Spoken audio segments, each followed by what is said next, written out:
Monsieur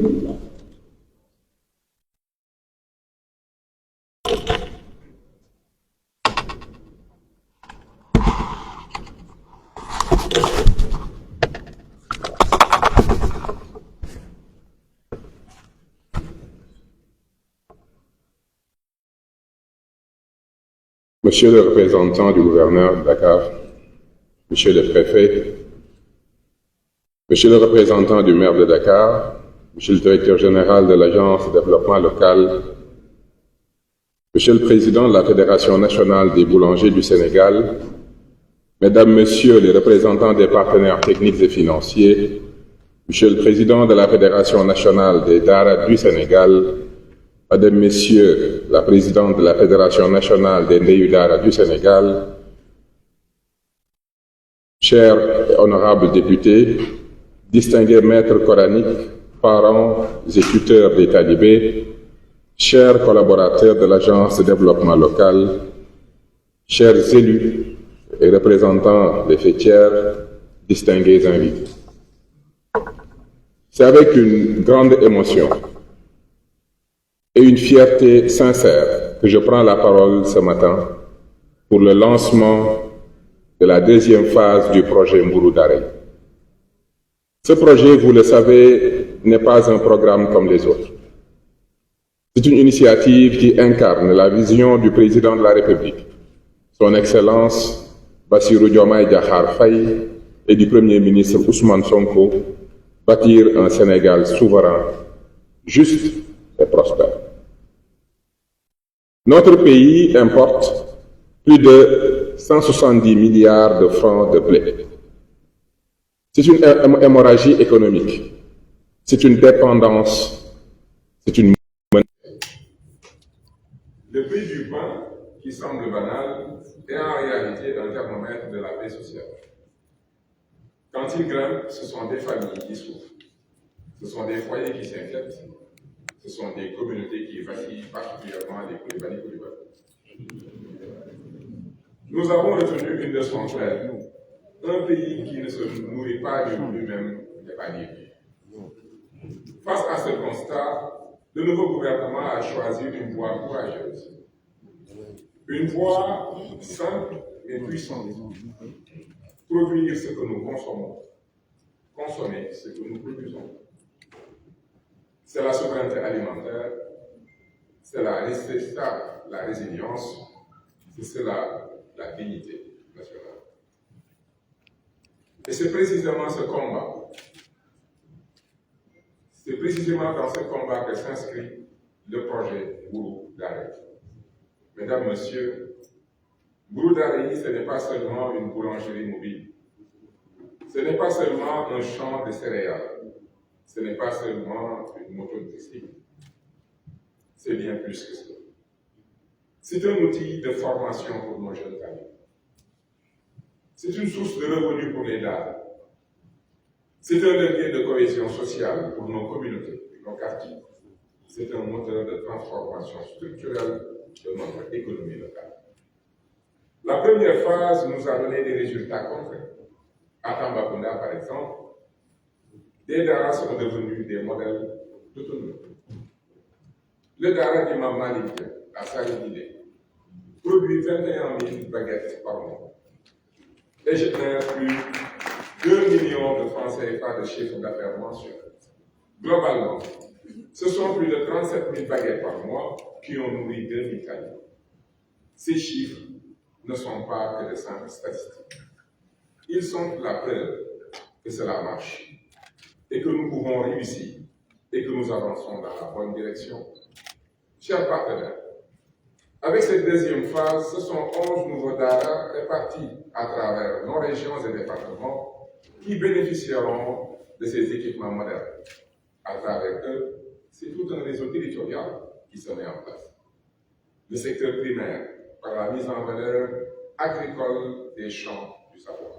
Le secteur secondaire, par la transformation locale des produits. Le secteur tertiaire, par la distribution, la logistique et la commercialisation. Ainsi, des communautés rurales aux capitales régionales, des collectivités locales aux structures déconcentrées, ce projet inscrit les Daara dans la grande chaîne de valeur du consommé sénégalais. Nous ne parlons plus seulement d'autonomie alimentaire des Dara, nous parlons d'un véritable écosystème productif qui va du champ à la table en passant par la boulangerie et le marché. Mesdames, Messieurs, ce projet est aussi ambitieux soit-il, ne réussira pas sans l'engagement. J'appelle les maîtres coraniques, ces gardiens du savoir de l'unique, à accompagner ce mouvement, à ouvrir leur Dara à l'innovation, à transformer ces lieux de savoir en pôle de développement. J'appelle les autorités territoriales et locales, bâtisseurs de nos territoires, à soutenir sans réserve ce programme, car chaque Dara équipé est un quartier sécurisé, un territoire renforcé, une jeunesse valorisée.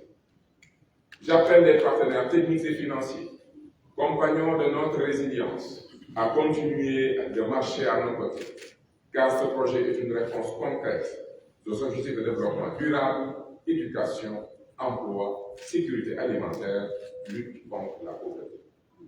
J'appelle enfin les communautés, les familles et les citoyens à s'approprier ce projet, à défendre ces produits et à l'accompagner car il nous appartient tous. Unissons nos efforts pour faire du projet Mbourou Darahi non seulement une réponse ponctuelle, mais une révolution silencieuse qui ancrera nos Dara dans l'économie nationale et leur donnera une place centrale dans l'édification du Sénégal de demain. Mesdames, Messieurs, en célébrant ce lancement au King Fahd Palace de Dakar, nous envoyons un signal fort. Le temps est venu de réconcilier la tradition et la modernité, de faire des Dara non seulement des lieux de spiritualité, mais aussi des pôles de développement, d'emploi et de dignité pour notre jeunesse. Le projet Mbourou Darahi est un pacte entre l'État, les Dara et la nation. Un pacte pour nourrir, former et insérer notre jeunesse. Un pacte pour briser le cycle de la dépendance. Un pacte pour bâtir un Sénégal fier, libre et souverain. Nous ne devons pas regarder ce projet comme une expérience isolée, mais comme le point de départ d'une dynamique nationale au fin fond de nos quartiers. Car demain, chaque Dara, chaque école, chaque communauté doit pouvoir dire « nous produisons notre pain, nous nourrissons nos enfants, nous bâtissons notre avenir ». Voilà le message que nous voulons lancer aujourd'hui. Le Sénégal peut, le Sénégal doit et le Sénégal va réussir. Et par ces mots, au nom du président de la République, je déclare ouverte la deuxième phase du projet Mbourou Darahi. Je vous remercie pour votre attention.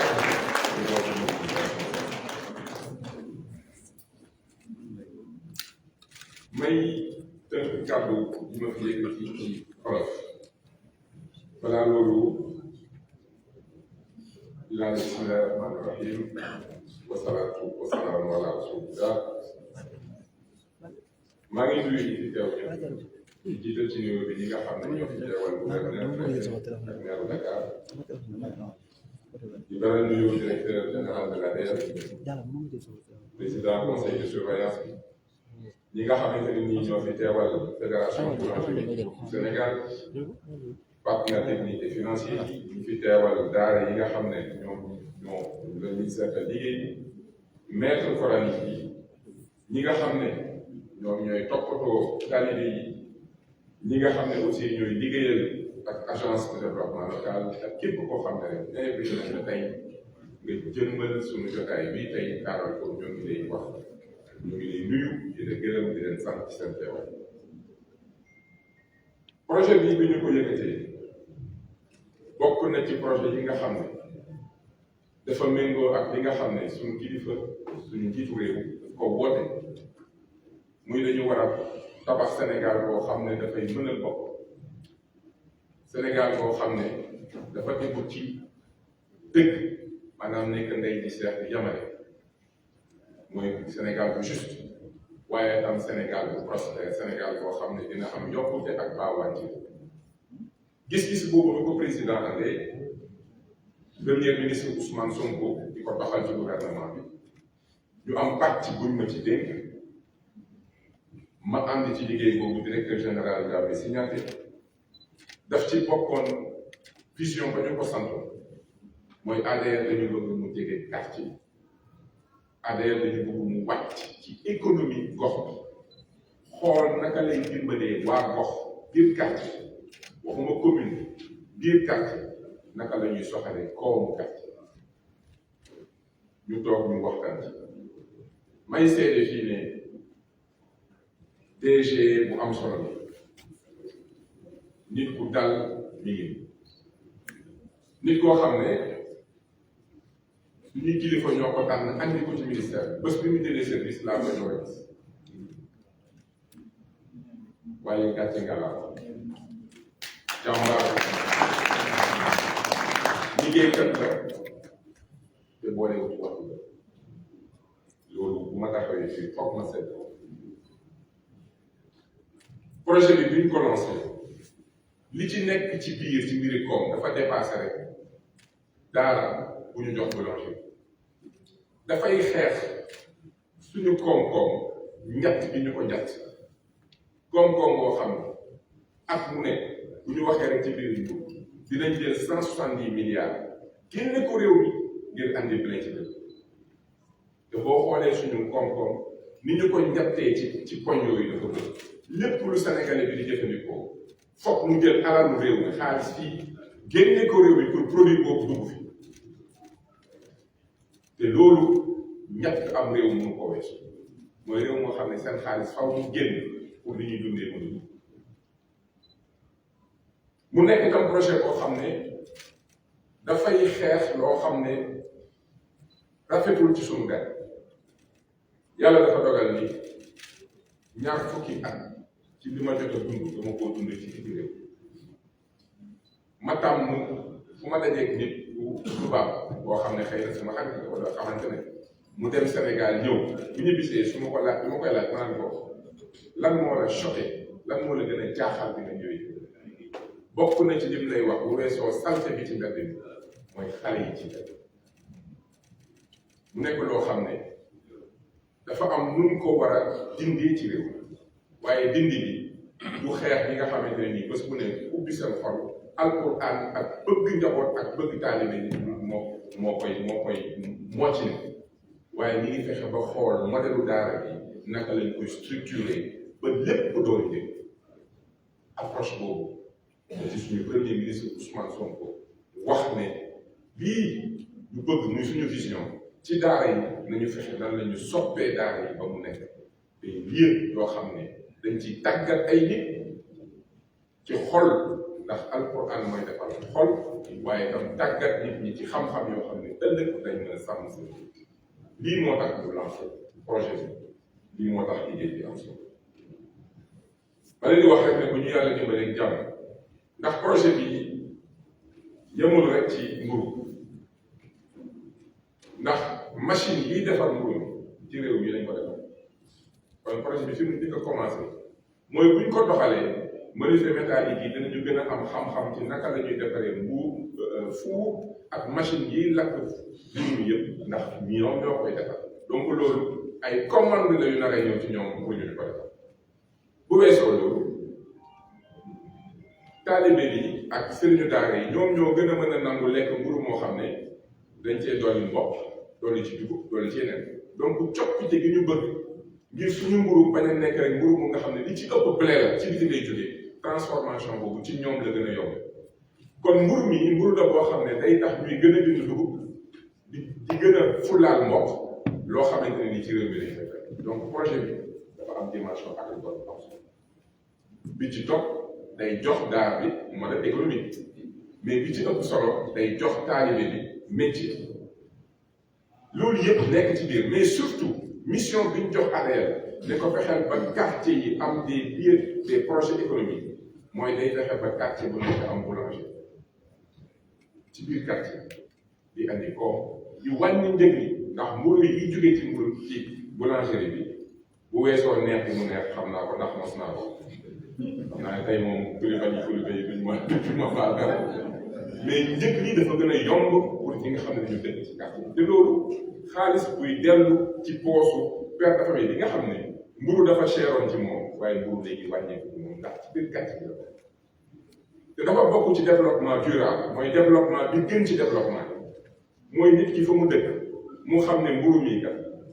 waajee ci koñ bii lañ ko defee ci tool bee le produit bi jóge xam ne xëy na ndawal lii may jëfandikoo ci bergerie bii ne ci côté bi la jóge jën lii may jëfandikoo ci piscicole bi nekk pisciculture bi nekk fii la nit ki li muy jëfandikoo plus mu koy gën a jege plus mu koy gën a yomb waaye plus muy gën a baax ci santé lii moo nekk solo su projet bu nekk wax naa ko DG bi xam naa prochain conseil des ministres liggéey bi dinaa ko yóbbu président teg bëccëg